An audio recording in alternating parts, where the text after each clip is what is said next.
Thanks, Marg. Look, I would just like to preface the panellists perhaps by talking a little bit about the waste management crisis, or as I prefer to think of it as a resource recovery crisis. It is really apparent, I think, to anyone, whether they're simply a consumer and producer of waste, or whether they are elsewhere involved more deeply in the waste sector, that there has been something going on, and something concerning going on. What exactly the problem is different depending on who you talk to in terms of China has stopped taking any plastics, China's taking some plastics but not others. We've got problems with recyclers, there's fires at recycling facilities, any number of other questions in there. There's a range of terms that come into play there. There's resource recovery, resource stewardship, there's circular economy, there's waste to energy, there's all these different ideas floating around at the moment. There's a lot of complexity in there, and I think it's pretty fair to say that the system itself is fairly complex. There's a specific set of economics that sit around waste.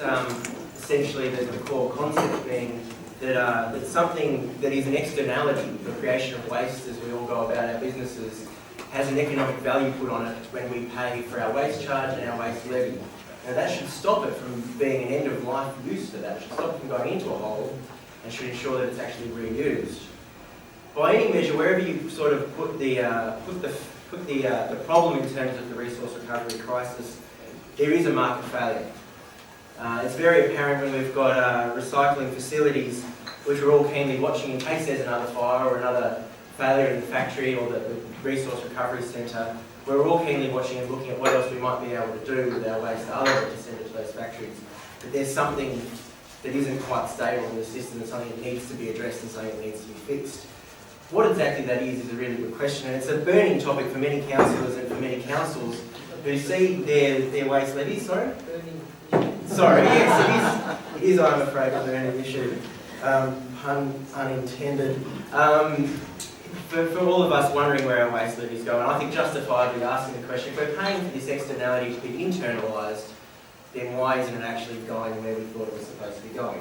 I think many people, when they put their glass bottles in the recycling bin, think that they're going to be remanufactured into glass bottles. If they put plastic in the recycling bin, they think it's going to be turned back into plastics.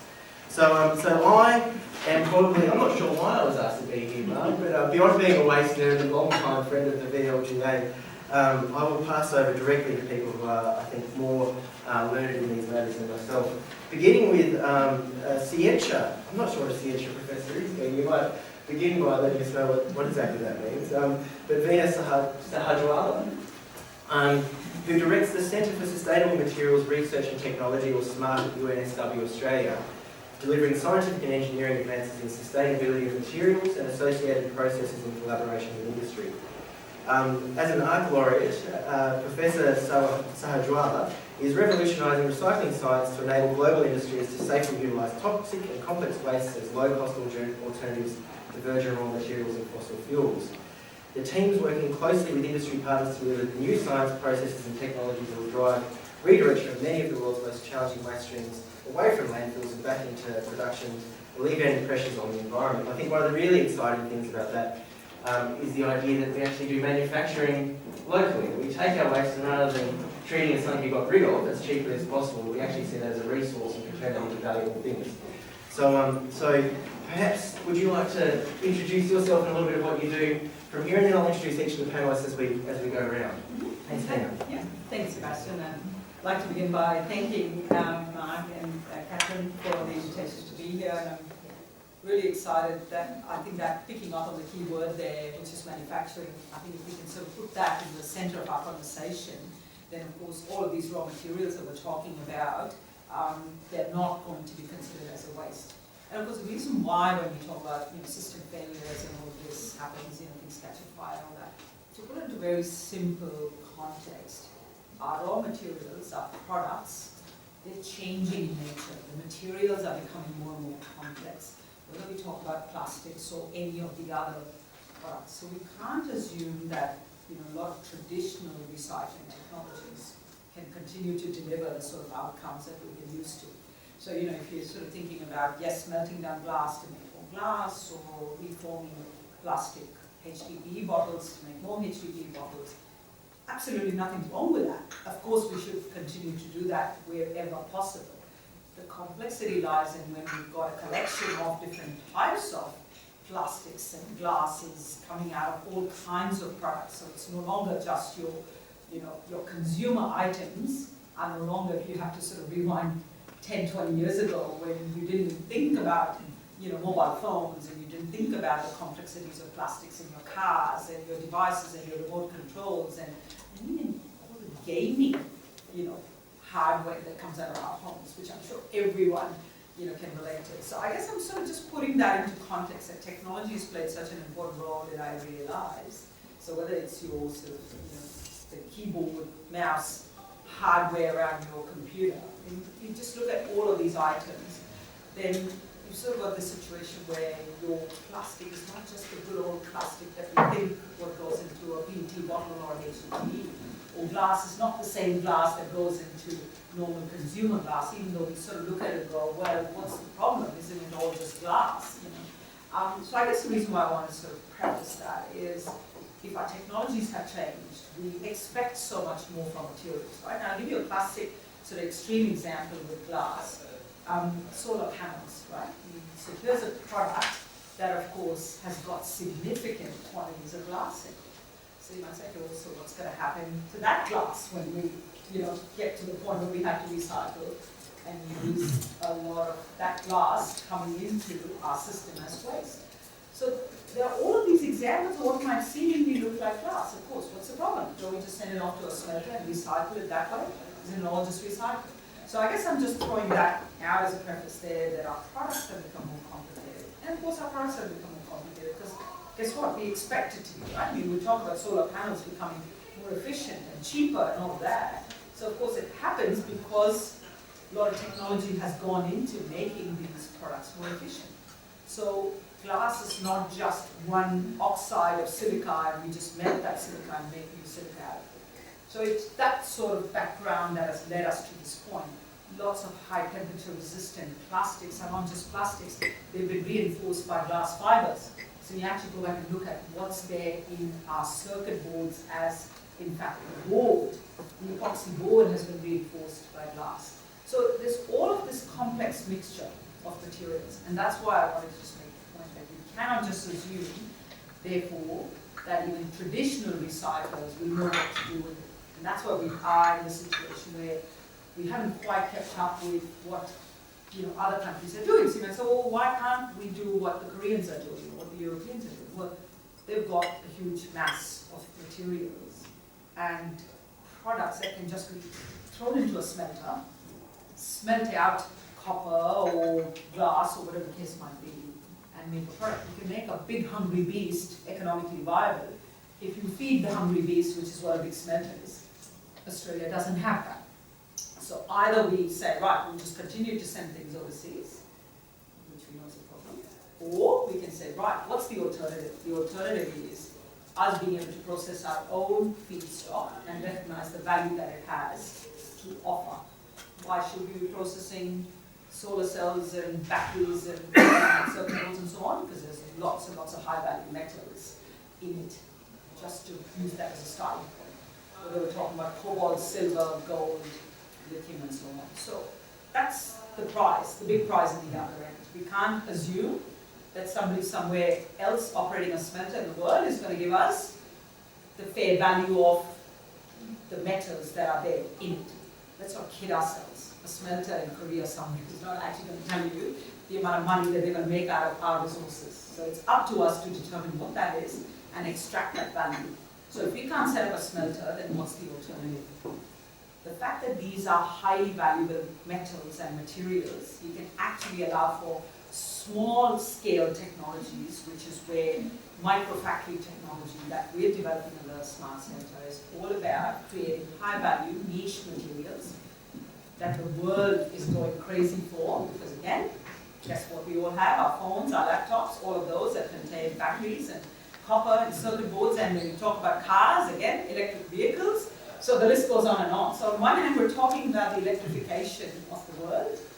And of course, on the other hand, we've got to recognize that the resources that we're sitting on is up to us to exploit and make the most of. And if we can do that on a small enough scale and monetize these types of resources, then we're on the pathway to a nice value creation economy. We could actually make these expensive metals. We would produce these materials. I mean, something that you wouldn't even think about. Disposable batteries. It's got an enormous amount of zinc in it.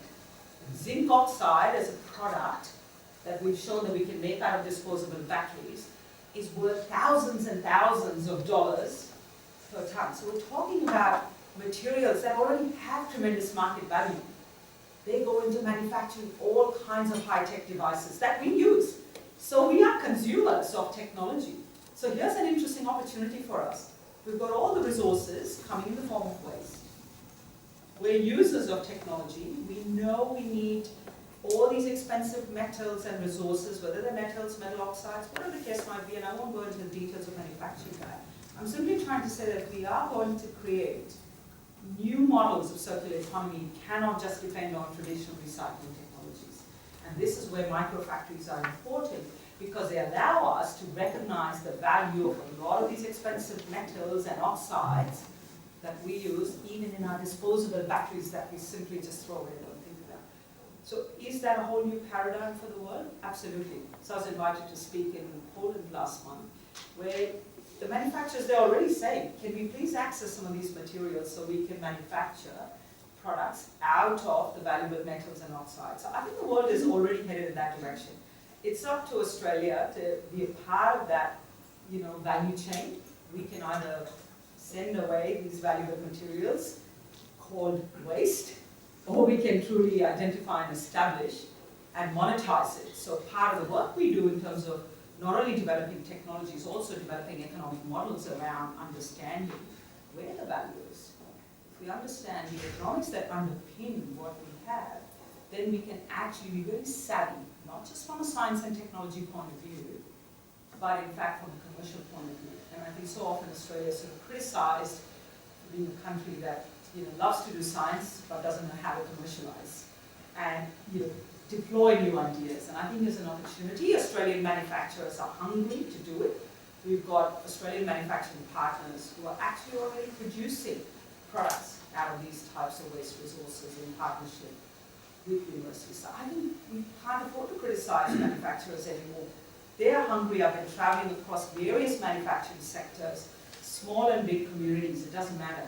The nice thing about microfactories is that we can deploy them on a small enough scale. So it's no longer about economies of scale, because everyone criticizes Australia for, we don't have economies of scale. This is about economies of purpose. What is it you're trying to make, and what is the value that underpins, and why would you do it? Is there a demand for all of these expensive metals and oxides that we're talking about? So let's take our conversation as a country that loves science and technology, and as a country full of innovators, and we love our inventions. Traveling through Davao a couple of weeks ago, it was pretty obvious. So many small manufacturers who have got the skills and the capacity to do it. So I simply wanted to introduce the bigger context and say that there's an opportunity for all of us to rethink and reshape this. Again, we see it as a crisis, or we see it as a fabulous opportunity. It's our call. Thank you. Thanks, Dean. There's a lot to unpack, but perhaps I'll just refer to the idea of microfactories and the point you made there around innovation in the Australian context. For those that sort of think this sounds fairly sci-fi and things like that, I was just last night at a co-working space in the north side of the city, and there was one of the micro enterprises there was a fellow who's joined this Precious Plastics Network. It's a network that started in Scandinavia, and basically it's open source manufacturing, open source hardware that basically takes plastic feedstocks, turns them into essentially a filament feedstock, and then produces 3D printed products from that. With that sort of thing occurring, it's not that far down the track we can imagine. Instead of importing a phone from Korea or importing a car from Japan, that we might actually have automated factories here that actually print those things from resources that are already here.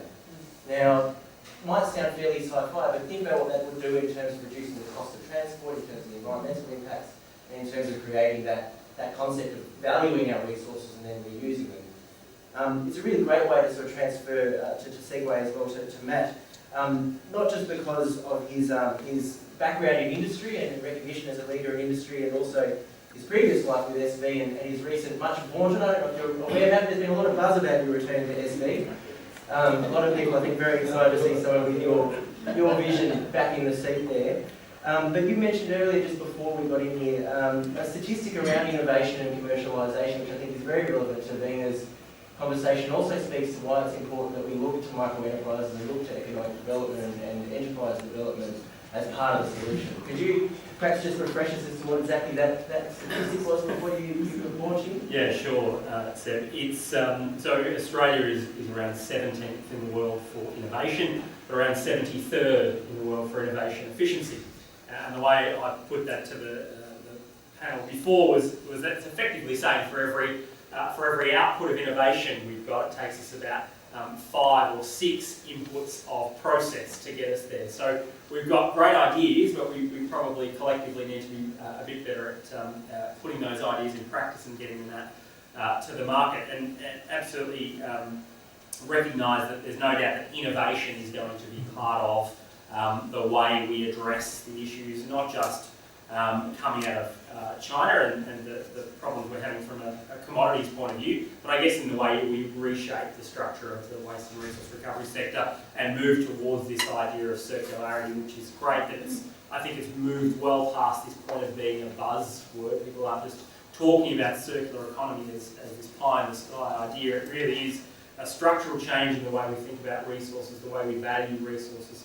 It's great to see governments like New South Wales and Victorian government moving away from the idea even of waste policy and resource recovery policy to the idea of circular economy policy or resources policy, which recognises the interplay, that interconnectivity with a whole raft of areas in government, including, as Vina said, I think much stronger links into manufacturing and remanufacturing. And ultimately, I think for a long time we've looked at the waste and resource recovery sector as this thing that sits in isolation, but in the most part we don't need to. We need to look at it as just simply another part of the economy where it's implicit upon everyone in the sector to be trying to make products and outputs that have some sort of viable market that people want to take up. The only reason BHP mine iron ore is because somebody will buy that iron ore and make it into products and materials, and really we need to be looking at the way we think of the recycling and remanufacturing sector as not just a place for us to push our material into, but opportunities for designing materials that the market wants and the market values and the market can use as manufacturing inputs. Right. Any clues on how we do that? How we get from stuff in a bin to things that people actually value, whether it's HDPE or cobalt or whatever else it may be in our bins? Yeah, look, good question. I'll try not to put my Victorian government hat on too firmly. I'll just let it loosely sit atop my head. And I guess rather than speaking about specific material streams or specific opportunities, what I will say is that this is a problem that is not going to be solved in one fell swoop. There is no silver bullet here. I think we've got these two things in play that are working very nicely in a perverse kind of way together. One is this idea of how we value resources and this idea that we need to evolve into a more circular way of thinking, and the other that's saying that we now have these market changes where those countries that were happy to accept mixed waste materials are no longer happy to do that. So I guess from our perspective, it's really trying to look at that transition both from the short-term perspective and for us, from a Victorian government point of view, that's, if I'm being completely blunt and honest with you, that's about making sure the system doesn't fall over. The worst thing that can happen from our perspective is that the system completely falls over and the community completely loses its faith in recycling and recommoditisation as an idea. In the medium term, it's more about how we make sure that the sector is ready and empowered and enabled to make that transition, and that's things like investing in the right type of infrastructure, that's things like investing in market development, so we do a lot of work in the R&D space and the market development space to make sure that companies that are willing to accept materials to recycle have viable products to make and viable markets in which to sell that. And we've taken that one step further from Vic Government's point of view and recognised that we need to be part of that change. We can't sit back and be innocent bystanders. We can't be passive observers. We need to be leading that charge from a procurement point of view. So it's great to see the Minister for Environment and the Recycling Industry Strategic Plan make very clear commitments that the Victorian Government will be one of, if not the, largest procurer of recycled materials in the state. And that's an important step to I guess, facilitating that transition. And then I think in the longer term, it's exactly the type of stuff that Nina is talking about in terms of that innovation space, is where do we need to make the changes and investments that start to revalue commodities and revalue materials. And I guess from our point of view, the Victorian Government working towards a circular economy policy will start to help us figure out how we do that, particularly in areas where we've not traditionally played before. I always say that government has been very good at playing in the recycling sector, which is kind of right in the middle, you know, that point where somebody's discarding something, somebody picks it up and wants to try and do something with it. We haven't been as good at playing in the upstream area, which is saying, well, okay, how are things designed? How do we think about how products and materials and infrastructure is designed? How are they then used? How are we communicating with businesses and individuals on how they use things? So conversations like waste avoidance. Do we really need these products? Do we really need to be consuming what we're consuming? And then ultimately tying that back to that remanufacturing chain and making sure that we have vibrant, sustainable, domestic markets for at least some of that material, recognising that at, I think, what's our minimum wage, let's say $20 an hour, we will never be a bulk manufacturer of widgets ever again.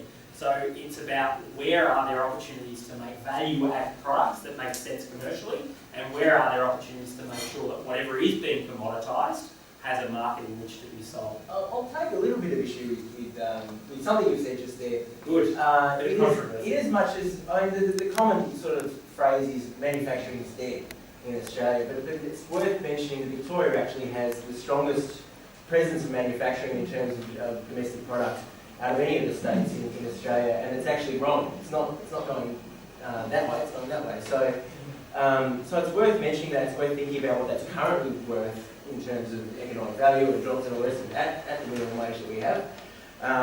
Look, you're absolutely right, that's it. And so when we talk about manufacturing, as we talk particularly about advanced manufacturing, so where are there opportunities, for instance, again, going back to some of the work that Vina's been looking at, is how do we recognise that plastics in particular are polymers. These are valuable technical polymers that can be used in many different applications. Things like recycled plastic into 3D printing filament as a specific example of where absolutely said Australia can lead, Australia can have that type of manufacturing presence. But I guess if we talk about, you know, bulk widget manufacturing, we don't take that. That's exactly right. Take your pick of what that means, but it's unlikely we are going to compete with where the Asian economies are going. And I think if we're being honest, when that structural shift changes, there's a 570% change in the middle class through Asia. What we're seeing is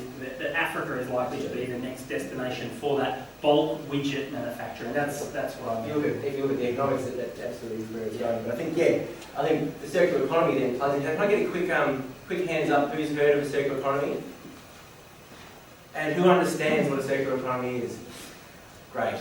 But for those who maybe want to know more, Ontario's circular economy policy is absolutely exceptional, and the EU circular economy policies are numerous and well worth a look as well, and speak to, I think, how we take waste from being a liability in the economy and take it to being actually an asset and something that actually generates economic value in the economy. With that, I think that's also a nice segue across to Gail. Now, I've met Gail for the first time today, and she's done a lot of great things. She's been an arts and law graduate from the University of Adelaide and spent many years working for the Attorney General's Department in New South Wales before the Ministerial Office for the Attorney General, and then in the New South Wales Police Minister's Office in 2000. Now, Gail must like a challenge because she's decided to jump across to the no small task of working in the waste industry, and not just that, but leading the Waste Management Association of Australia as CEO. at a time where it's probably one of the most contentious and complex topics that it's ever been. I have to say, the first I did hear from you though was driving back from Adelaide over the Christmas holidays, and heard a few interviews with yourself that I reckon were very much refreshing in terms of the change in the language and the approach to waste, and I think in terms of taking that leadership and feeding into the conversation about innovation around where the waste industry is actually going. So it's fantastic to have someone, I think, engaging with those topics at that level. And without too much further ado, I'll let you introduce your perspective yourself. I think I'm a resource manager, not a waste manager. So straight away, like all our industry does is manage resources and try and keep them circulating at highest and best value. Only anyone anywhere says, give me that and we put it in a hole so I can get anything carbon out of it. So our industry is very much about that. I think we've been very poor traditionally in talking about what we do and what, that we are trying to keep products circulating. I guess I've been fortunate, if that's the right word, to go to Bali around Christmas time when we knew China was happening, and I have vivid memories in October last year screaming at EPA saying you've got to start doing something, you've got to start talking to us about this, you've got to start talking about what's going to happen with their contracts. Someone was saying to me, nah, not a problem, that doesn't exactly a problem. We need to start talking about this. So, China has highlighted what we as an industry knew for a very long time, that bin ferries do not come to the yellow bin and turn it into a product. It takes demand and market development, and I guess I get very upset having worked in the recycling industry and local councils about this thought that the industry was misleading people about what it was doing. No, we've tried for a very long time to create market demand in Australia for what we do, and we failed. We failed as an industry to get our story across, to get the value of what we do across. So I do not see that this is a waste crisis. I see this as absolutely a resource opportunity. I'll go to my grave making sure that we have a circular economy in Australia that creates demand, that, what Vina does is probably focus on bespoke e-waste type solutions to difficult products, and she must, and that's what we need research and development to do.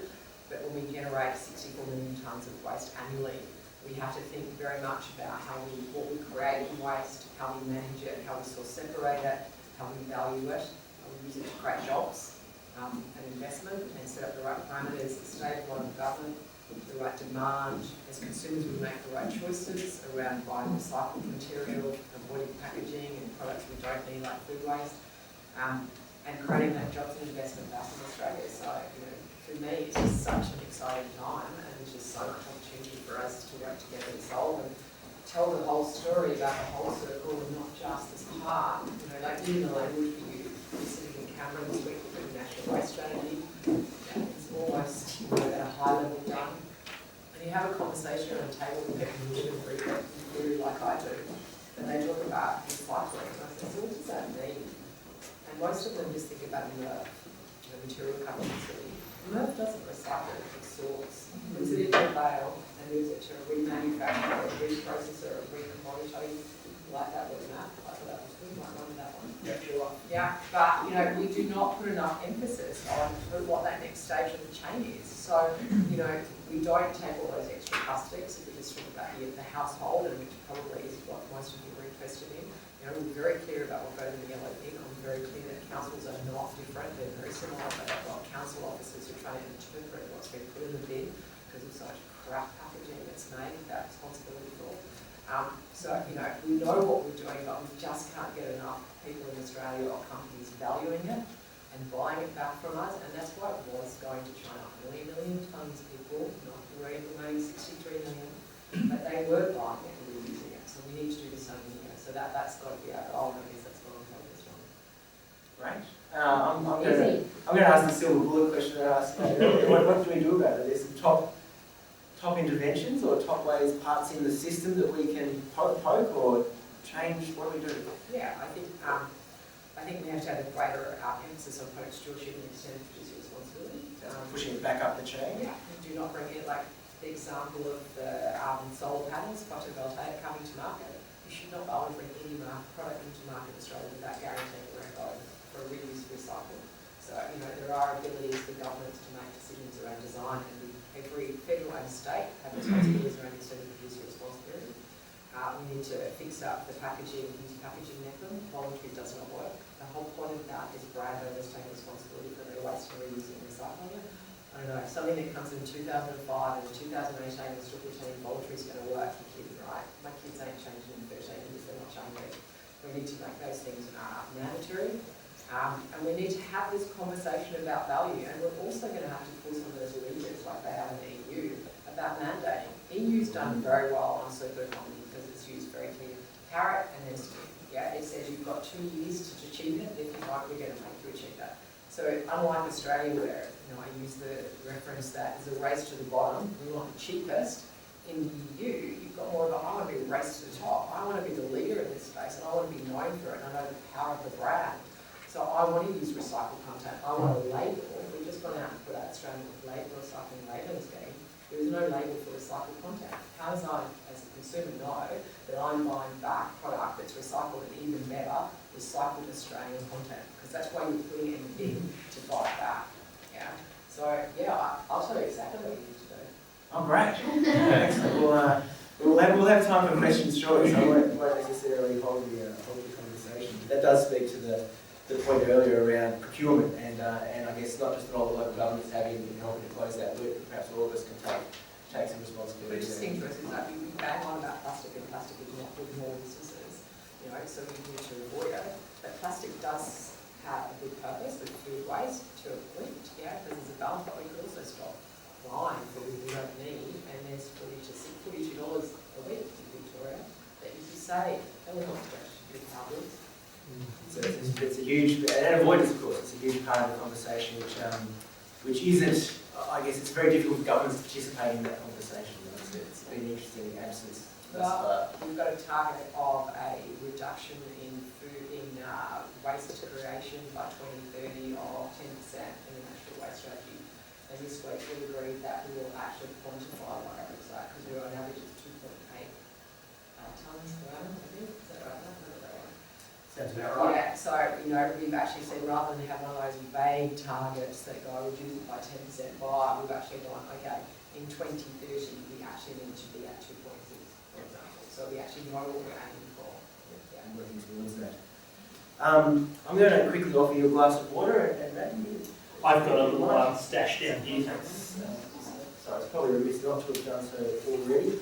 And then introduce Rob Miller, who is the CEO of, very well taken care of, CEO of the Metropolitan Waste Resource Recovery Group here in Melbourne.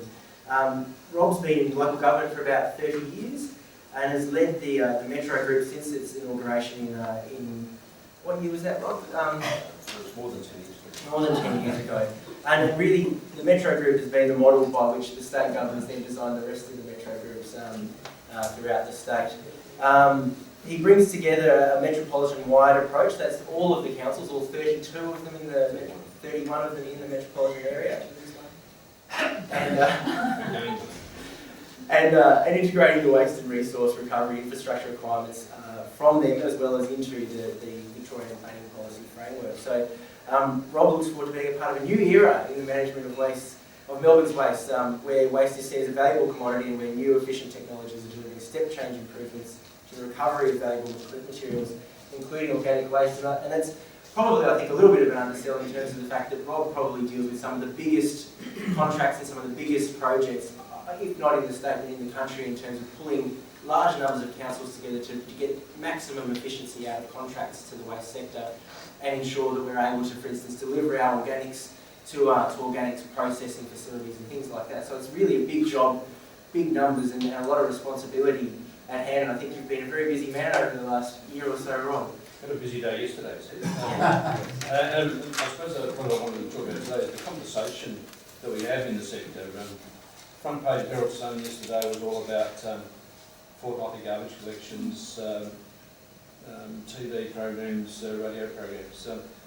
The conversation should have been about local government through its collective tendering over the last 10 years has created a fantastic network of compost facilities that now process 400,000 tonnes of Metropolitan's waste either in Melbourne or country Victoria through transfer stations, and compost facilities that now have a social licence to operate. So 10 years ago we were having half our network closed down because they smelt, they're in the wrong position, wrong technology. We've built that up into a network of a fantastic network. An industry has, I've got this material buyers. They go, what do you need and how do I work with you, wineries and organic farmers? And they develop the material and design that material to actually sell it. So now we've got a lack of material from what we sell, where the market wants more than what we're producing. So the story yesterday should have been about, we've got 7 councils in Melbourne and a number of councils in regional Victoria that have gone to food and garden waste collections. 44% of what we still put in the landfill is food and garden organic waste. That's just not good enough, and we need to do better things with it. If we had photo services across Melbourne in every council and we only got half of that material out, that's half of the growth in landfill in the next 10 years, about 250,000 tonnes. And yesterday's conversation was all about fortnightly garbage or weekly garbage. Now, Nilbix had a fortnightly garbage collection with a food waste collection now for over 10 years. In that northwest cluster of the 11 councils, they are the second best council for contamination. They're the lowest producer of waste. And really, it's proven that a fortnightly garbage collection works, but it doesn't mean you do it from day one. You've got to work with your community. So we developed guides to assist councils and looked at how it's been done in the best way across the country and internationally. And you design it for your local council. Some councils in regional Victoria in particular have gone fortnightly collections from the start. Glenора's gone weekly and we'll review that service ongoing, and at one stage down the track they might go to a fortnightly collection. But again, it's all about conversations that we have in the waste and how we have those conversations in a positive way rather than a negative way. I know it's 3 to 4 weeks out of an election and it's very hard to have those conversations at this point in time. So our role is to assist councils to go to market for collectively offering their waste streams to get infrastructure built in the right place at the right time at the right level of best practice. And it's been a really good way to do things and we need to do more of it. And we're currently looking at alternatives to landfill. Landfilling has lost its social licence to operate, and we need to look at new ways to treat our municipal garbage. But that's not going to be an easy thing, but we've got a number of councils in the southeast that are going to tender next year to test the market, and there's real interest in the north and west of Melbourne for councils to consider a similar approach. But yeah, it's an exciting time, and it's a really important time to have those conversations across the sector, industry, communities, really to explore those opportunities. Can you talk a little bit more about what those alternatives are to landfill? Well, we've just released a metropolitan business plan that articulates the sort of technologies that are available. Obviously, there's the organic based treatments that treat the organic material in the waste stream, and there's the thermal or waste to energy type processes. There's the trusted and proven ones that have been around for many years, and the thermal waste to energy processes are proven and will work, but it's a matter of do we want that sort of technology in Victoria, and is there other emerging technologies that can do more recovery and get a better outcome environmentally. And that's part of the I suppose, going down the market, going to expressions of interest, what's available, an outline tender, what can you do for us, having a process that has a number of checkpoints in it that really investigates what's there and what's the best solution, rather than just pick a winner, I suppose. And I guess you just, whilst Rob deals in sort of 13 million of the 64 million, and you're dealing through the hierarchy without saying one in particular sense of the photo or maybe the idea or some of the others, you've got to remember that the remaining 51 million gets diverted around about 60%, and there's many things in that, because a lot of it's C&D, aggregates, management of liquid fuel. So we're talking about quantities to landfill here? Well, no, a diversion from. Okay. Right? So, a household is arguably, because it's quite homogenous with, what comes out of your house. Yeah. But we do have many other types of things on the waste management hierarchy before you get to energy, that we do work on and invest on throughout Australia. So, but obviously it's kind of organics and recyclables, household recyclables are really, obviously anaerobic, aerobic. But the commercial industrial sector has a huge food waste opportunity as well. So Yes. anaerobic digesters and all the water authorities are developing a metropolitan sewage strategy for Melbourne currently. That's going to have a huge opportunity for the organic industry to work together and really drive outcomes that both water authorities and waste authorities can really have win-wins with.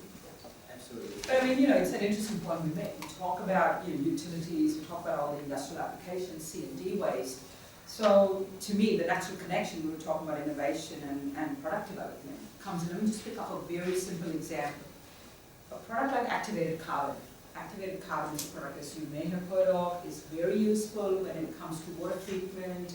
You know, utilities use it, yet we don't make it in Australia. So when we talk about all this organic waste as an example of what is available to us, definitely I would not be advocating waste to energy, because the reality is that you're then actually throwing away that perfectly decent structure of an organic material that can be converted into activated carbon.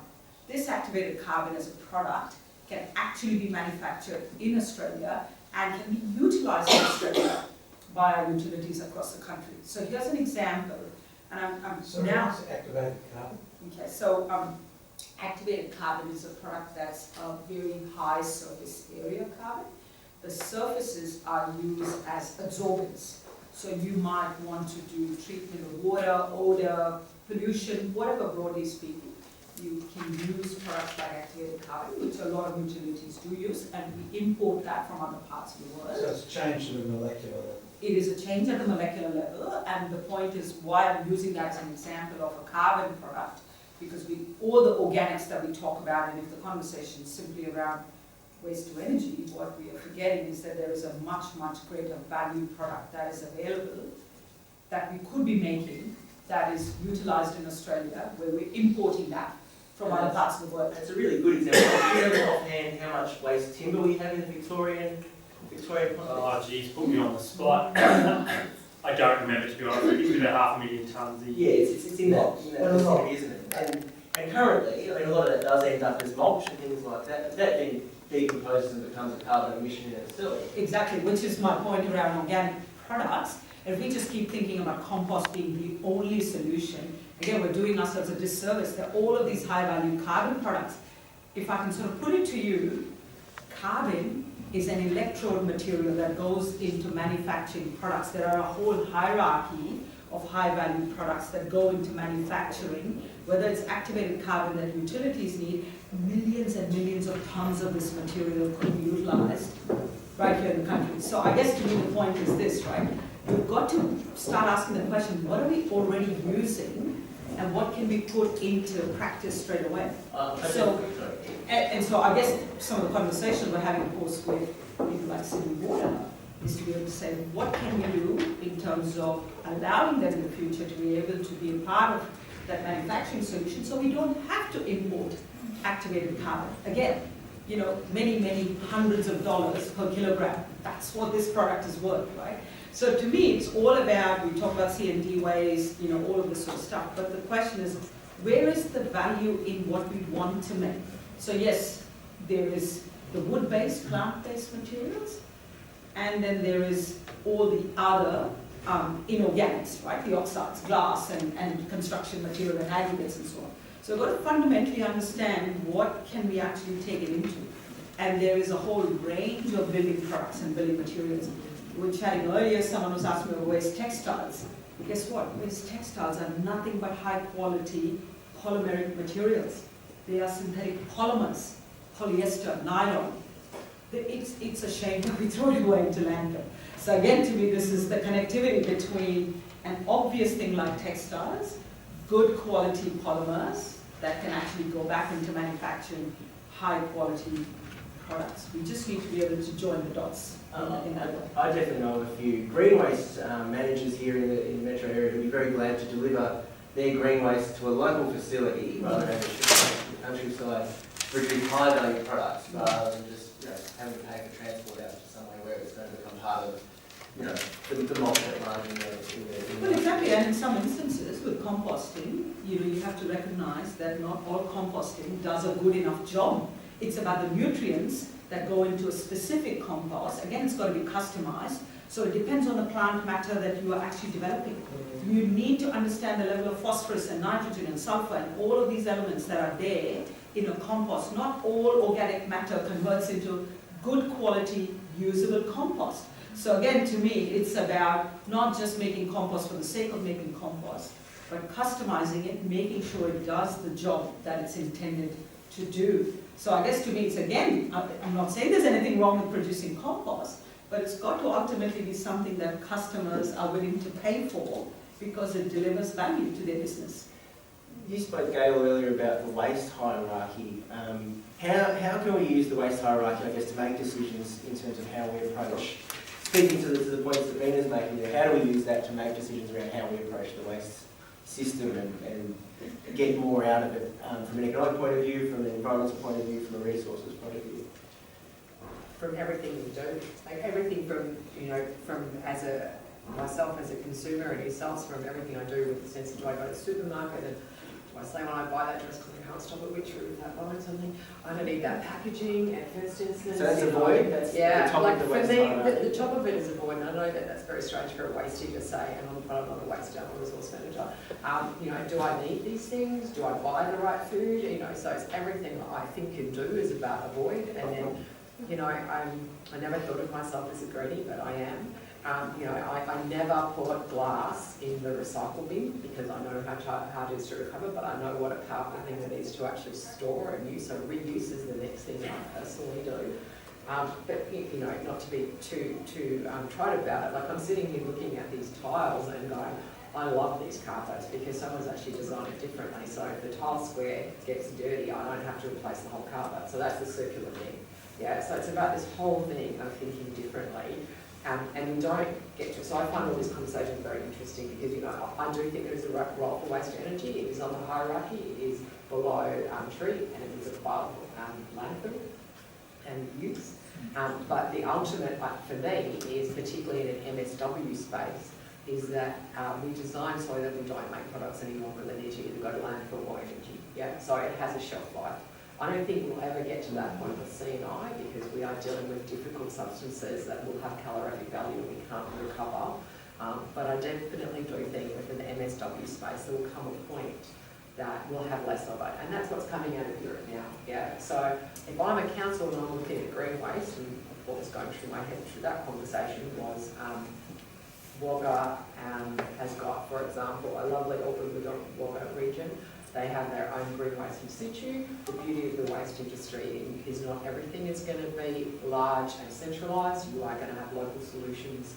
We're never going to be everything moving to the metro. As a council, you should be procuring your recycled product back. That's how you show leadership in your area. And if you're going to invest in a green waste contract or any other contract, a recycling contract, you've got to buy some of this stuff back, people, and create that market and that demand for it. Sorry, what's MSW? Oh, sorry. Municipal side. And the other one is commercial and industrial, and then here's C and D, that's construction and demolition. Thank you. I'm not up on all the acronyms. That's why I'm coming here to learn today. But you're from an LGA, aren't you? So you've got the best TLAs ever. Yeah. Right? Isn't that how it works? Like you come to local councils and you start in the TLA straight away. Sorry, too many years to three-letter acronym. That was a joke. That's why you don't. Have you ever read the book about Elon Musk? There's a great one he sent out, angrily sent out an email one day, which was ASS, acronyms sure suck. Basically saying that no one could invent their own acronyms. Only formally recognised acronyms are allowed. Sorry, I thought they were. Sam, can I jump in there? I guess it's also important to know that the waste hierarchy is a decision-making tool. You can't use it as a hard and fast rule.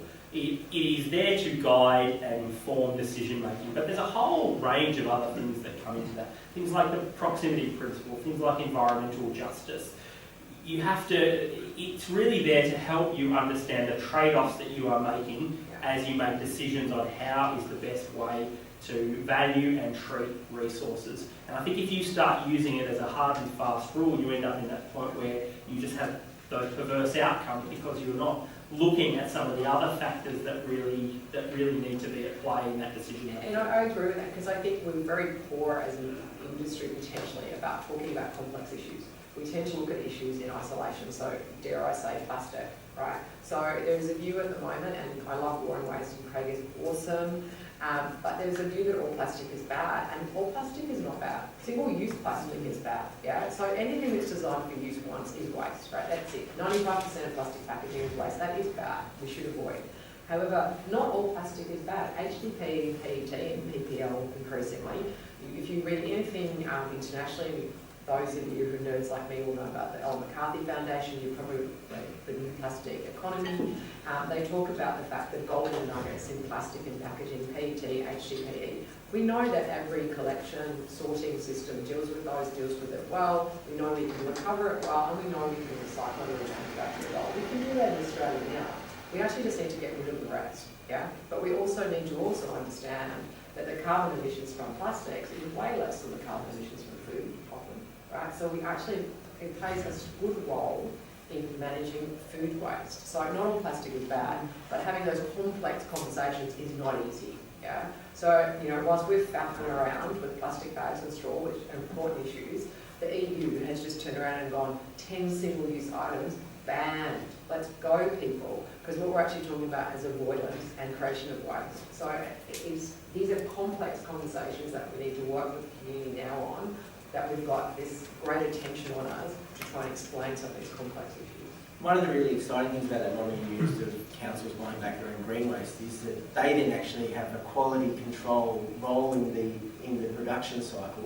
And a job supply creation. cycle. Absolutely. So we know that if you recycle 10,000 tonnes of product, you create 9.2 jobs compared to 2.8 if you landfill. Like, how else do you want to create jobs in your local community? Absolutely. Enzo, you had your hand up before. Yeah. Enzo's not much to talk. Yeah, I'm into recycling, SCR, No, you keep going. which is, we're into e-waste clothing and home goods recycling. But I was going to say that, look, I think Gail, I agree with what Gail said about, recycling is about, it's about the future generation. So it's about, why are we doing this? So it's about recovering our resources to have for future generations. And the reason why we do green waste is not because we want to send material to composting, it's around making sure that we have the least adverse environmental impact of that collection and providing community service. And if we looked at the systems and processes alone, then the cheapest option would be just to put everything in one bin and take it to landfill. But we don't do that because the community has a preparedness to pay. And when we talk about markets, I think there's a lot of work that can be done by Sustainable Victorian Government around looking at the market development opportunities, and then local government, including in their contracts, the opportunity to have the end life of the product factored into their contracts. For example, we talk about glass fines as a problem, but it's only a problem because the contracts that local government have is that there's no incentive for the contract to actually do something with the glass fines. There is a cost to dealing with the glass fines, but if that cost was embedded in the contract, and that was what the community was prepared to say, where we want this material to go better use, which might be to flare it and make it inert, use it for road-based and other products, and factor that into the cost. That's what the community wants. Then that's an opportunity, and then ultimately you might have a whole industry just based on glass fines processing, for example. So I think that's what I think some of the immediate action that councils can do and the government can do. It's about building those end markets and looking at the business case around that, providing advice to local government. I'll take that as a comment. That sounds like food for thought. Ben, do you want to respond? Yeah, and I would fully agree with all of these types of solutions. I think the critical thing comes down to, in fact, you pick up road-based as an example. There are lots of polymeric materials that are already added in actually preparing the surfaces. So in fact, to me, there's the logical connection, right? We know if we want to be able to incorporate polymeric glass fines, we need polymers that feed into and serve as binder. It's not a straightforward product that you're making, right? So you want to be able to include in surfaces, few percentages, subsurfaces, 10% of glass fines, that's fabulous. But there's a fantastic opportunity for us to say, what goes into making that possible? Okay, so a certain amount of polymeric binder goes into it. Well, again, we're talking about waste plastics here. That's what polymers are. Let's connect the dots and say, holistically, if we're importing polymers and resins and binders and so on that go into that manufacturing, why don't we look at that as a holistic product and say, right, so Vic Road should be understanding what goes into making that as a viable solution. Do we have appropriate binders that we can currently resource from polymers that we're saying are problematic? Don't take the ones that are clearly recyclable, take the ones that actually can deliver a lot of the functionality. So let me pick up on another polymer. We talk about plastics and they're bad and all of that, so I do agree with you. Well, what about plastics that go into our everyday products? Let me give you a simple example, the headlamp covers. Headlamp covers is a polymer, a sophisticated polymer, polycarbonate. On cars, on The cover on your headlamp. the plastic sort of. The plastic. Now, what happens if in an accident, yes, a small fraction does get repaired. More than 80% of headlamp covers made out of polycarbonate end up in landfill across the country. So here's an example of a fantastic polymer that actually we sit there and we cry and we go. We had somebody yesterday coming to us and going, I do a lot of jobs for insurance companies. I have to pay for disposal of this headlamp cover into landfill. So I think here's a classic example of let's focus in on where the needs are, yes, whether it's about road base or making 3D printed products and manufacturing and all of that, and say, what can we feed into the market today? Where is the need? Can we feed into that today? And I bet you there's going to be a full spectrum of opportunities for materials that we can sit here and cry today and go, right, oh my gosh, what are we going to do with all these headlamp covers? So I actually said to him, I said, I hadn't thought about the fact that it can go into all these other applications. So this is clearly where I guess we were talking earlier. Manufacturing, higher order, but recognizing the key element in this performance. You cannot put something into manufacturing a road base that's not going to do its job. So to me, again, when we talk about 3D films, we're having this conversation outside. Yes, you can do that over and over again with complex plastics. We're using printer plastics to make plastic filaments. You can do that over and over again, make filaments, put them into manufacturing. We're talking to product manufacturers in Australia who make products out of plastics that we all use, sitting on a lot of our faces, now you know what I'm talking about, frames, spectacle frames. That's produced right here in Australia. These are recycled. Yep, exactly right. They're Dresden frames, right? So Dresden is an example of a company that we're working with. So I guess what I'm trying to say is that we're already making products, we're already using, whether they're in our building applications or roads, the mass production is also happening.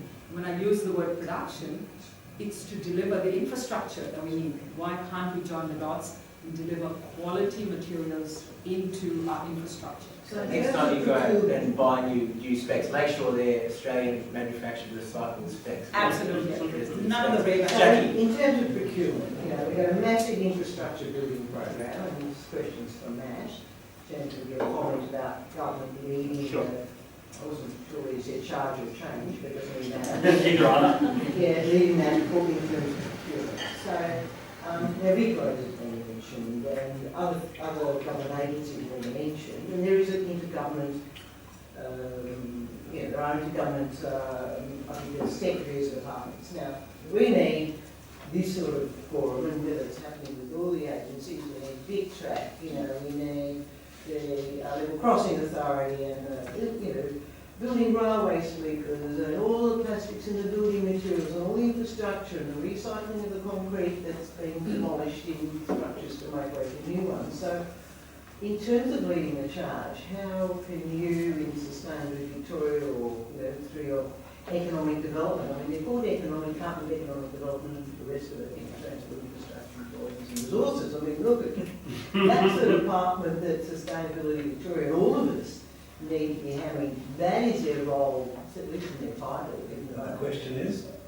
How can we get that, what you're saying about government leading the charge and change in procurement for the railway sleepers, all the, you know, whatever we're doing, whether it's the suburban rail loop and the airport rail, all that we built with recycled, you know, materials that are Absolutely, and we absolutely. would solve the problem Yeah. instantaneously. The plastics in building and, you know, So it's underground happening. rail stations. So it's happening. So we've got a couple of areas that we work in. First is the market development area. We have $4.5 million worth of funding to support our activities around research and development, which is essentially saying before any product, whether it's recycled or from virgin material, before any product can be used on an infrastructure job or an infrastructure network, it needs some form of testing and specifications so that it can compete and can be procured by whatever agency, whether it be VicTrack, LXRA or otherwise. So we do a lot of... Will be. Sorry? Can be or will be. So can be. So again, well, again, like... Go further. Let me get to that. So that's the first hurdle, and that's traditionally where we've worked and where we continue to do a lot of work. What we then do is make sure that people in the industry who are producing recycled content products and materials have the infrastructure capacity to service the industry, because it's not just a demand side issue, it's a supply side issue. We need to make sure that if in your example of a plastic sleeper there, that if, for instance, LXRA or Metro Tunnel were to say, we will buy these en masse, we need to make sure that they can be produced en masse to the quality and standard specification that's required. Sorry. Your company says they can. Well, So, you know, we the work, range for the orders. again, and we're working very closely with integrated recycling. In fact, if you want to use that example, that's a good one, because Yeah. without our support, they would still be where they were 2 years ago. So we have funded all of that work for them. We have funded that research and development work. We have introduced them to LXRA and Metro Tunnels. We are funding them again so that they can do the types approvals process so they can be used on the network. So that is only half of the question that you've raised there. The other half is the sustainable procurement side. How do we make sure that government agencies are geared up to make those decisions? That is going to be a slower process, and one that we have really only just been given a mandate for on the 4th of July, when the Recycling Industry Strategic Plan was released and specifically named Sustainability Victoria as being able to work with DTF on changing procurement practices in government. So we've got a bit of work to do there. Firstly, to categorise the spend that happens in Vic government. So where is expenditure happening? How is it happening? What are the processes and procedures in place? Things like the Chief Procurement Officer Network, getting into those forums so that we can start understanding where the barriers to that practice change happen, and then using our funding and our work and our influence through the Minister to change those procurement practices. But again, our experience, and we have been working in this space longer than any other state government in Australia, our experience is that this will need slow and gradual and progressive change. It will need agency by agency change. And I think the Minister has been very clear with that. She recognises that it is almost impossible, or it wouldn't be practical for government to set broad-ranging cross-government targets. This is about saying, well, where are the opportunities? How do we maximise those opportunities? And what can happen in the individual agencies and individual infrastructure projects to enable that change to happen? And that's interesting, Matt, because it's quite easy for a state government, and we're saying easy in the context of what you've just said there, that it's actually immensely complex and you've got to identify which area is actually going to float and move. But for local government, you know, we've got 79 of them across the state.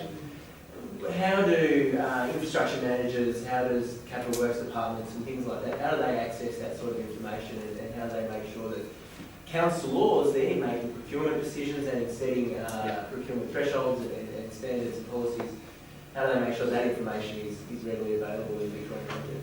Absolutely, and in the vast majority of cases that information is available. You know, I think if you look at some of those products that we changed the specifications on over a decade ago, even crushed concrete in road base, these are specifications that were changed a long time ago, and there are still many local governments out there that will not specify the use of recycled content in road base, despite the fact there's a specification there, and there's probably even a local producer that can provide it to them. So again, that comes down to that practice change. That comes down to champions in organisations that are willing to make a change. And there are numerous local governments, in particularly metropolitan Melbourne, that have champions inside that are willing to work with the likes of Downer to get 99% recycled road down on their networks, that are willing to specify these things, that are willing to take up the specifications that exist for things like crumbed rubber from recycled tyres in modified pavements. That's where I come back to that point that it's that change needs to be led local government by local government, and there needs to be champions in each local government that's willing to push and make that practice change at leadership. And I think that's where we see it happen. We see it happen from CEO down, where CEOs make a really strong statement and strong messaging, and that's where we see the change happening at the actual procurement. But Maddie, Sorry, so can you... I'm Dick Ross. Pleasure to meet you. So, Maddie, the process you describe sounds glacial, slow, ineffectual by a lot of organisations that have got a long history of being slow, glacial and ineffectual. So, there are two basic ways to change the world. There's price signals to change behaviour, and changing the law and mandating stuff. So my issue is, we talked about it very early on, that it's the federal government who has to change the price signals by charging the externalities, rather than that very worthy but complicated process. The price signals should drive it. Is there a question there? Yes. How do we get that change of the price signals at the federal government level? I don't think this happened. I actually disagree with you slightly, just for something different.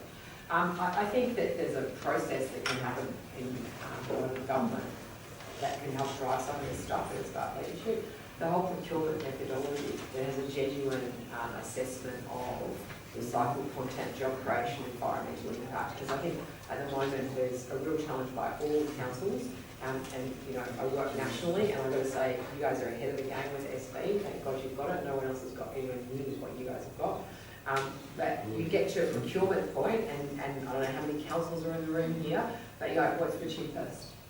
How many times do you assess a tender based on what's the cheapest as opposed to what's the best value?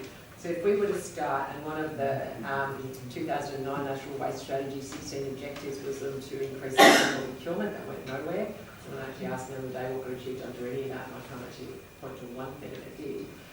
If we actually started to roll out clear guidelines, not necessarily mandates yet, as to how we assess tenders based on recycled content, give a preference on some of those things, then people start to know there's a market and demand, we will see some of that change behaviours. Can I just So there's a social licence question here. But it needs to be a real social. Can I just quickly answer that? Particularly if any councils are going to pay a premium for these products. Yeah, because you've got it, there's a help around a calculator of some genuine value, which is not, because I've both been a director in councils assess tenders, I've been a recycler and who's put in tenders and a civil infrastructure, and they say things like, how many jobs do you create? And I go, 10? Right? So no real calculation around it. How many in the local area? How much recycled content have you really used? If we start to really value this stuff, particularly in regional and rural as well, you will create those jobs and that demand for product and that capacity to create the market that our local, state and feds do. So I guess one of the things I was going to say, Minister's Environment meeting, we got that awesome outcome of advocate for buying recycled materials. So you're a minister, you just do, you actually start buying. So we don't even need new money coming into our sector, we just need the money that's being spent in local councils spent on that recycled stuff. Gail, There's a gentleman up the back of his hand, so sorry. we'll come back again on that question. well, I just wanted to answer Gail's question. Yeah. 50%, the price is only 50% of the tender decision, and Downer started using glass because there was no sand within 120 k's of Melbourne. Yeah. So it was So the should we price go? signal. It was the price signal. be no reason for councils not to be using it. Well, there's many reasons for that, like specifications, which is a separate thing, and you've got the best, you've got 10% of substratum, others are nowhere near that, and we can't get engineers to buy it. So it takes leadership of CEOs and others to go, I appreciate that you don't like it, but we're going to start using recycled content, and then we have certainty to build facilities to market it. Because, a MRF doesn't suddenly have a stockpile of 10,000 tonnes because we have licenses that say you can't stockpile. So we actually need to think about things a bit differently, how we make this recycled material, but we need to support it, because that's how we bring the jobs back, I'm sure.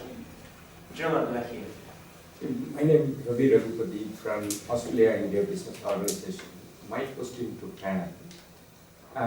My recent 6 months findings about the recycled waste from Australia, that why China is now declining import recycled material from Australia to China.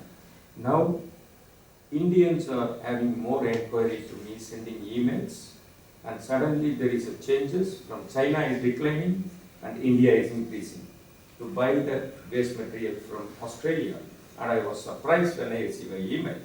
Then I went into research findings, and recently I attended Waste Expo. She is the one, I met her, and she given a very good, fantastic presentation about things, and then it triggered my mind. And also locally I have an inquiry to buying the recycled tire. And see, now all this is, we need a recycle responsible campaign in Australia with the local community consultation, and address the issue what you are discussing here. How we can responsibly recycle material to collect, and being a private entity, being a government entity, and how we can make that profitably viable for the government as a private. So you're talking about the quality of materials coming out of Australia? Yeah. And your question in there is How I can procure that material, because I want the material. high quality feedstocks. You want to Not separate high quality or low quality, but the waste, entire waste I want to buy. So I think therein lies an interesting question. So it's interesting, we've been getting a few inquiries coming out of Indian industries. Yeah. But in a way, I think the answer lies in very target markets. So we've got inquiries out of the steel industry, Yes. where they're basically after a lot of our good quality plastics. But what's interesting, and I think the answer may well lie in the way we actually customize it for the steel industry. So we've got all of these different types of plastics, but which one is the right one? Yeah. If Australia were to be in a position to export, whether it is rubber, tires, or plastics for a particular application, and you'd say, should we bother doing it? Of course you should bother doing it, because that's a massive industry that we can supply into, for example, into India. And you can actually customize plastics and tires for a steel industry market, which is sitting at 100 million tons per annum in India, about to grow to 300 million tons capacity.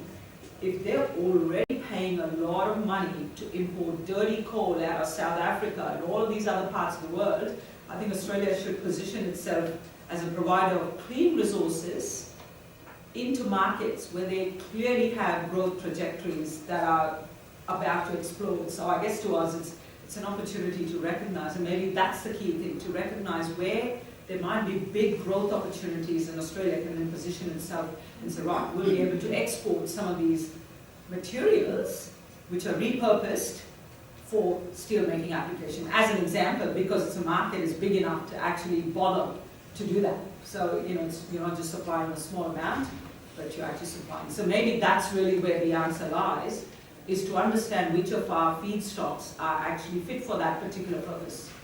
And also, when I interested to procurement stage, every council have a red tapeism, they have their own things, they don't have a collective uniformity. Every council is having a different strategy and buying the waste, and how we can identify from the council to get the waste, and there is any center point of contact or the individual point of council contact to get that information to buy the waste. And this is where now I am running around mucking around that, It's- how I can, It's a very good question. Local governments in Australia don't tend to operate in the waste market, in the resource market themselves so much. They generally externalise that to another party. So it's a very interesting question, is who do you speak to in that to find that waste? I think it's responding to the issues in China. Really the contracts that are in place with local government, especially at the moment, is that it's very much a collection, drop-off at the gate, and it's responsibility of the operator of a MRF to sort the product and deal with the product. And really councils didn't really understand in a transparent way where the product was going or have any influence on where it's going. We've got, in Melbourne, we've got a lot of companies like yourselves that want to come into the market, but we've got 3 or 4 companies that have the product through contracts at the moment, and it's their job to deal with the waste, and it's difficult for you to get that waste stream at the moment off those councils. We've got at least 20 councils that need a new contract in the next 2 years that will be going to market probably in about 9 months' time, with a collective contract of upwards of 20 councils wanting new contracts in recycling, that will want new contracts that have more transparency of what's happening with those products and where they're going and how sustainable those contracts will be in the long term. Because we were probably blindsided a little bit with regard to the China issue with the structure of the contracts, and we need to change those in a way that we can have a better relationship with our operators and our suppliers moving forward. Yeah, I have to respond to that because I sat in the Q&A and listened to something similar the other few weeks ago. So councils put those contracts to market. Councils write those contracts, right? So the waste industry doesn't turn up one day and go, and I'm sat on that side and I'm on this side. And first big tender I ever did was actually at the City of Sydney, and it was for waste. And I didn't have a clue what I was doing. I don't pretend otherwise. I was more concerned about that my 60,000 residents got their bin collected. It was all care and no responsibility. I wanted the cheapest price. I didn't want to understand what happened at the end of the line. Traditionally most councils do a collection dispose contract. I then went to industry, and I wrote some funny contracts because I was trying to actually do conversion and other things, but again didn't have much clue as I went on in my career. I get laughed at by some of the people who've met me. I remember you at that ticket, you had no idea. I tried. I tried. I was trying to understand what happened to my product. I have a responsibility as a local government to write environment policies and everything else. I was really just trying to understand what happened, but I didn't understand it. So the longer I stood in industry, and I've always advocated that we should have separate contracts for processing. I would always advocate that you know where your contract goes, because you are responsible for that product. It cannot be all care, no responsibility. Victoria is out of step on this one point, and I'm going to make this point clear. And it was interesting because I'm a data nerd. And I love the SB website, well done that. I was looking yesterday again at something else, and I stumbled upon this graph yesterday, and I thought that was awesome. In 2000, the price of your green waste, your red waste and yellow waste in 2002 per head is actually on the website. I had a look at that yesterday for another purpose, but still here. You're paying exactly the same amount 16 years later per head for your recycling. Your green waste has gone up 4 times in Victoria, and your red bin only twice.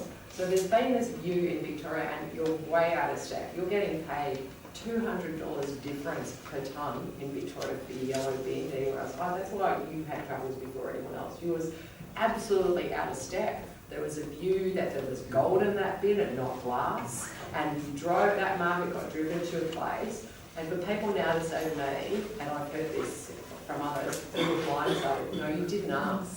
You went to market, you just wanted a price, right? And you didn't ask what happened to it, and you didn't care where it went potentially.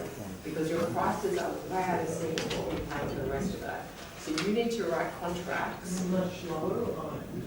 Oh, you're getting paid. You guys weren't giving your recycling across the weighbridge unless you got money for it. Everyone else pays for it. Yeah, no, I totally agree with you, but what we're saying is we need to change the contracts to reflect That's right, that in the future. but we need to take ownership over it, is what I'm saying. It's not the waste industry that came with contracts that just give it to us and don't care about it. We need to actually start having transparency and asking for that information. And that's why I objected to your comments about the price. I don't think it's a crisis. And It's absolutely an opportunity. And in fact, there may be a role there to understand waste as an essential service. Oh, absolutely. Two And, of my favourite and words. to enable contracts to actually have the sort of conditions in them that are required to have that transparency and that accountability through the supply chain, the downstream supply chain. I just think it's about the fact that councils, which are awesome, and I love them, you're running on average 43 different services. You actually contract them out because you're not experts in every single one. That's why we got our pools and, we're good at what we do with community and other things. And it's unfair to expect your waste services team and resource to be absolute details and things that multinationals have become specialists in. So, we've got to partner and work together to develop contracts that share risk and understand services and get the best outcome for community. That's the way. Because, we now understand so many meetings post-China where we're deep diving and talking about having these accreditation processes like shit, Annie. Like your poor officers have got so many other things and contracts to do. We need to work out how we partner with transparency and management of risk and giving a good service and a good value to the community. That's got to be involved. 120 different services. So it depends on your activity-based costing model. People, I roll one up. We're going to end up really here. I totally agree with what you just said. Waste is not waste is resource, and there are a lot of opportunities lie there, as Dennis said. But there are businesses trying to turn it into resource, but it's on a small scale. What are stopping us? Is it the technology or the policy? Because I know investors, they might want to throw in money, invest in money, because it might not be very certain yet. So they don't just want to throw in money. And so how for small business or startups to be involved in this industry? Because we are a small startup, we really want to do something about waste, but we just don't know how exactly to be involved in this. Well, we've been working with, I'll use the example of our plastic filaments made out of all the e-waste plastics.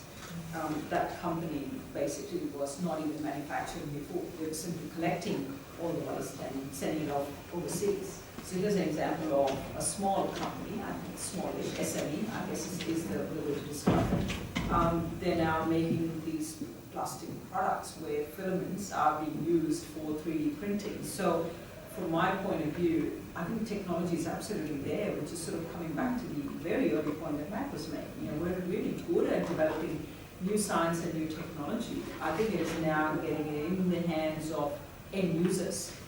And I think the more we have this kind of thinking that it's got to be around distributed and decentralized, ability to utilize these products, the better it will be. And of course, why shouldn't you?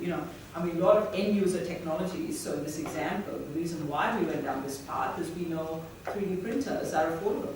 Every school, every college, every little manufacturer can afford to have one. So why would you not have a situation where in Victoria you might have many, many sort of sites where you make it and you on-sell it in a region. So I don't think science and technology is a problem. I think it is really around how you then take it out to that next level, and this is the sort of conversations I think we're having here today. What is the pathway to market? So that you do encourage more and more of this type of uptake of content. Yes, some will be in the hands of government. We've talked about infrastructure, that happens on a larger scale. But I think in many instances where you're talking about quite niche, specific products, whether they are plastics, glass, metals, whatever the case might be, you're going to have a situation where mixtures of metals and plastics, China's going to stop taking. So we can say, oh no, metals are okay, but remember that's going to stop as well at some point, right? So you've suddenly got an opportunity to take your circuit boards and a lot of these other types of products.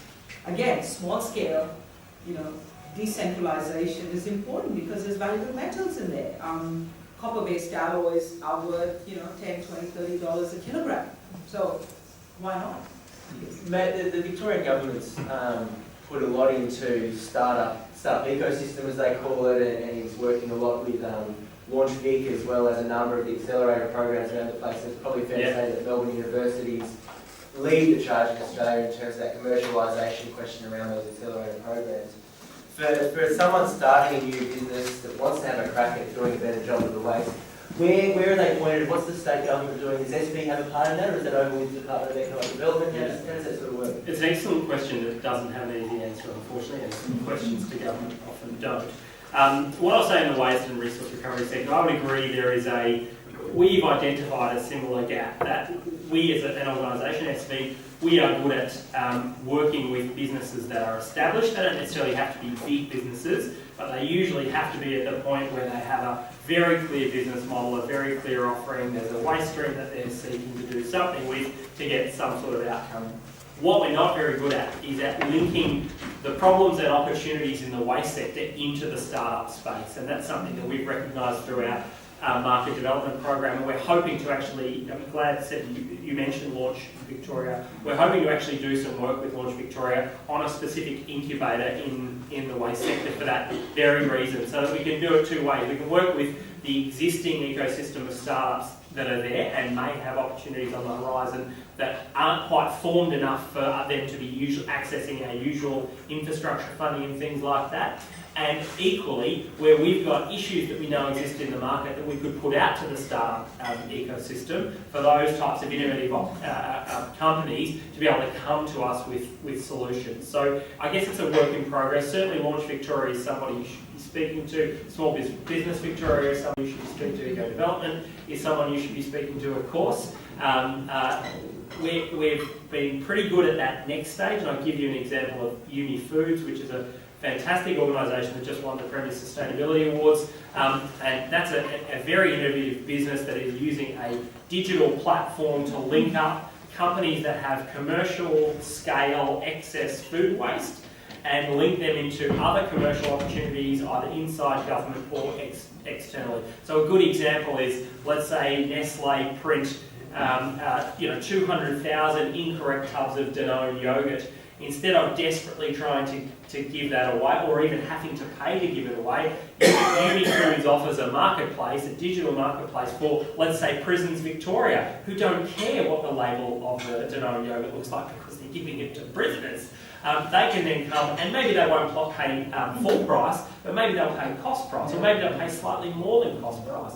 So that's a fantastic model that's getting huge traction. That's one example of a business that's come to us at that point where they're formed enough to have an idea and a platform, but need some support to elevate that. But you're absolutely right in that incubator space. We haven't got a lot. That's something we're going to work with Launch Victoria to hopefully rectify. Second Bite and Evercare, and they do. Yeah, so Second Bite, so there's a difference. This is why we love the UMI model, because absolutely I think the charitable food organisations most certainly have a role, and they're fantastic at being able to provide fresh produce and fresh materials to community services and things like that. Great relationships into the Salvation Army and those types. But somebody like Second Bite will struggle to deal with 200,000 pallets of a slightly off-spec label. And similarly, if you're Nestle, you probably don't mind giving small quantities of something to a Second Bite, but if you've got 200,000, widgets of something, you want some sort of commercial return. So they can both exist together. One is a very specific purpose to serve, the charitable sector. One is saying, how can I make maybe less of a commercial return, but some sort of commercial return for this product that we've got that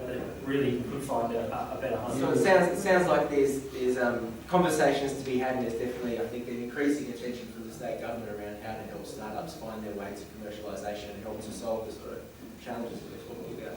I noticed a few people getting a little bit restless, or perhaps just leaving.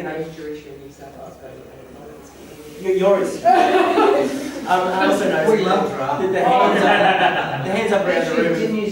yeah, I know, it's so relevant to that person. Happy for them to have dramas. Perhaps not yourself. But are there any more burning questions? Yeah, go on, Dick. Well, while I'm in this local government space, part of the observation that I've made is that local governments don't have the expertise, so we have regional groups. And part of the problem with the regional group, and I was to blame 12 years ago, is that the regional group can't bind the councils. It has to persuade the councils, and that's 2 years of faffing around. Notice I use the nice F word, but the not nice F word applies. My suggestion is that local government has to release some of its sovereignty and be able to be bound by the regional groups. And that's an obvious thing we don't like to do, but I think we need to do it, and I just wanted to raise that issue in this environment. I don't know, so Matt, you know more than me, but this is something that I'm thinking about as well a lot. So I think there's a few things to consider. We're a national body, but we operate every state. So I think there's a need for certain things to make a level playing field, right? So one of the things that we've been talking about as policy commitments is like every jurisdiction having a clearly stated domestic waste management charge. So there's transparency in your rates notice, but also so councils can always charge the true cost of it, and so when we have issues like China, unfortunately, you can pass the cost through transparently and it can only be used for that purpose. That's the New South Wales model, for example. Other thing is you need a certain size and scale when it comes to procurement. So we need, as an industry, if you're on the provider side, you need to know that you've got a certain amount of feedstock coming through your gates, you need to know you've got certain tenure, etc., etc. So the small local government, and having worked in New South Wales and councils and been through the waste board that they disbanded for anti-competitive reasons and yada yada yada.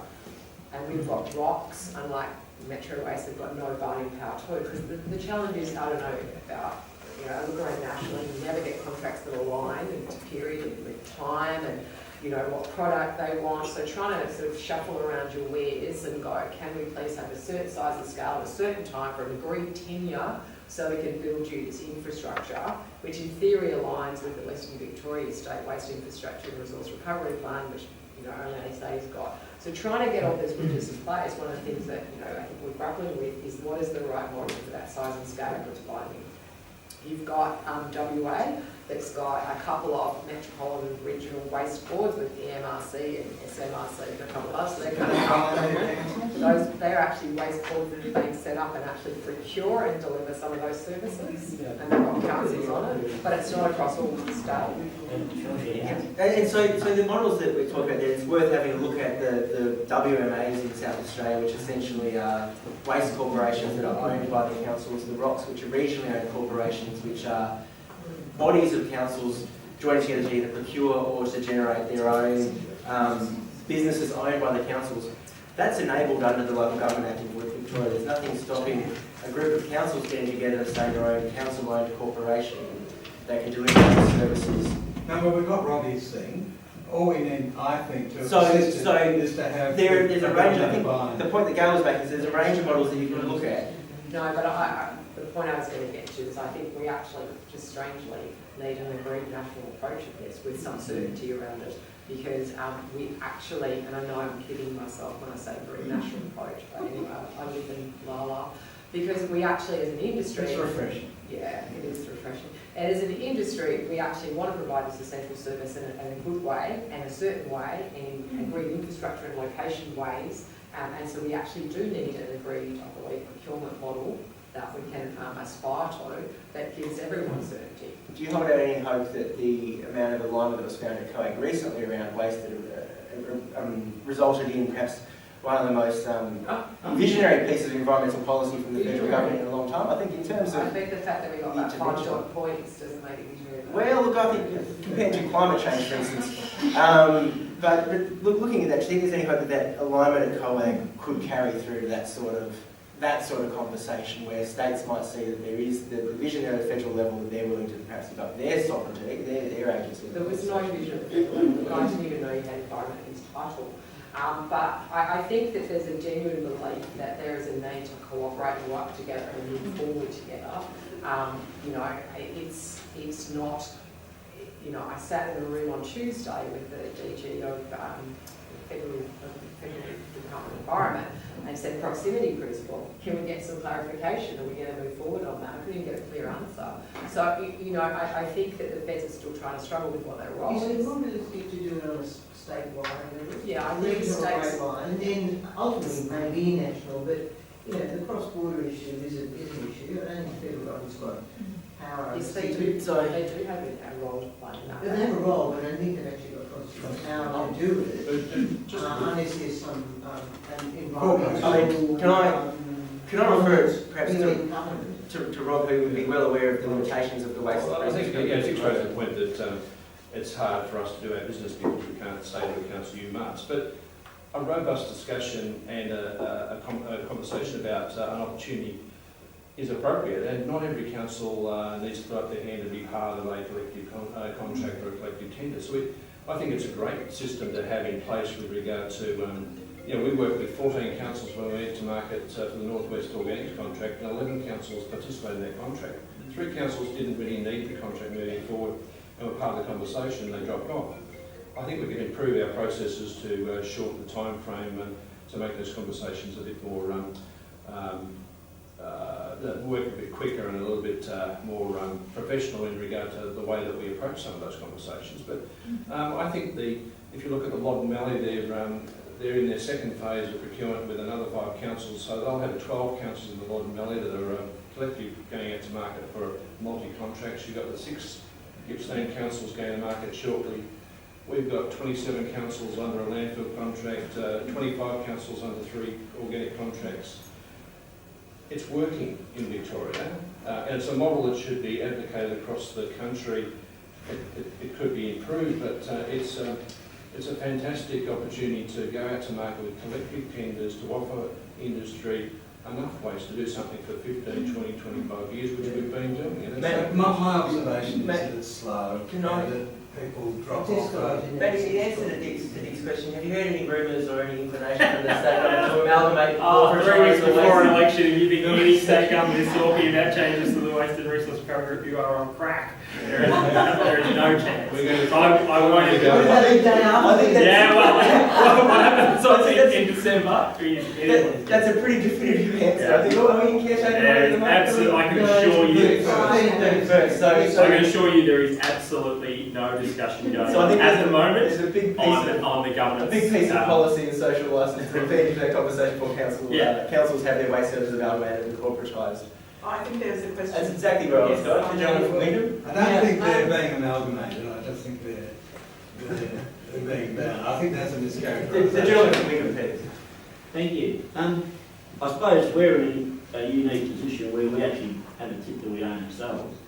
And I'd really take offence if somebody started to try and tell us what we as a council should be doing with our asset, which, when you consider that our asset, we're responsible for providing the best outcome for our residents. That's what we look at. We're in a prime opportunity to do that sort of thing. We did an energy from waste tour of Europe earlier this year. We're light years behind. When we come back, we started having conversations with state government, local providers, all these sorts of different things, and up pops the older conference. So we thought we would use the opportunity to go and see Josh Frydenberg. What a waste of time that was.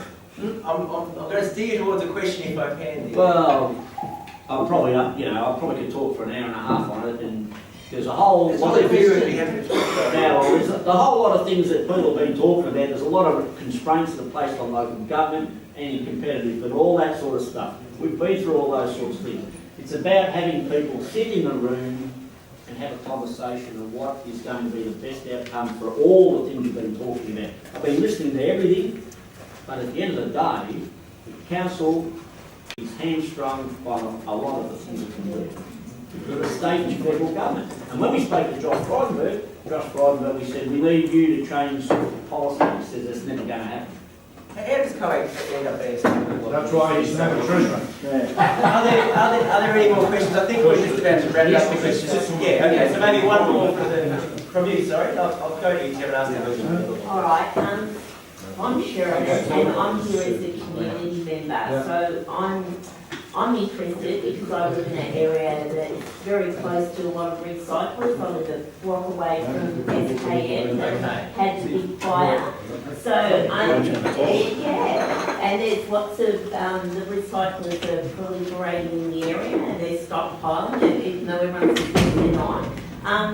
So it's interesting, there's a lot of new technology that's coming forward and a lot of great ideas. But it's going to be a long time coming. What are you going to do, like in the transition time? How are you going to speed up dealing with what in reality is the issue that is here and now with, In the last 2 weeks, we've had small I think fires at recyclers around the And- corner. And that's reality. We're coming to summertime. And every ratepayer in the state should have, not just the neighbours, but should have this in their minds, because it absolutely is pertinent to how much they're paying on their waste charge. And it absolutely is pertinent to those questions of social licence. Rob, what can we do to get better results out of our recyclers?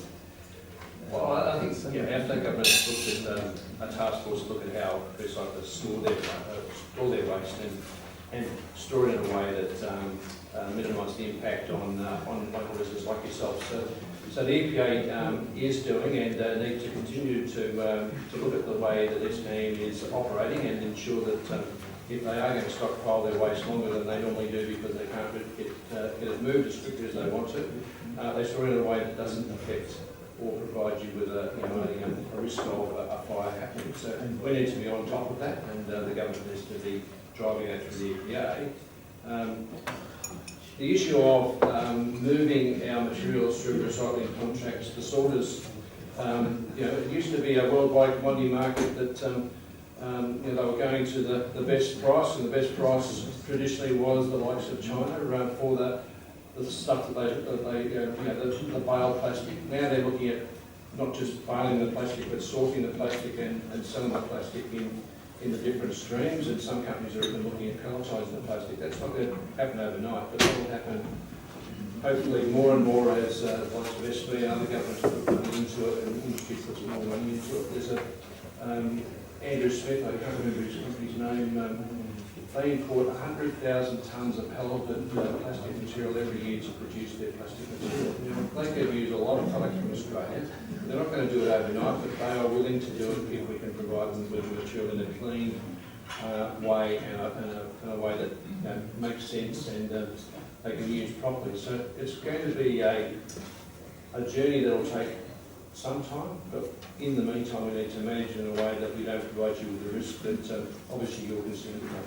So as a householder, you have to also think about what you put in the bin. It's very rare that bales potentially in the heat spontaneously combust. I would disagree with Rob in the sense that I have worked in those. We currently do sort and clean up product. We use a lot of technology in MRFs.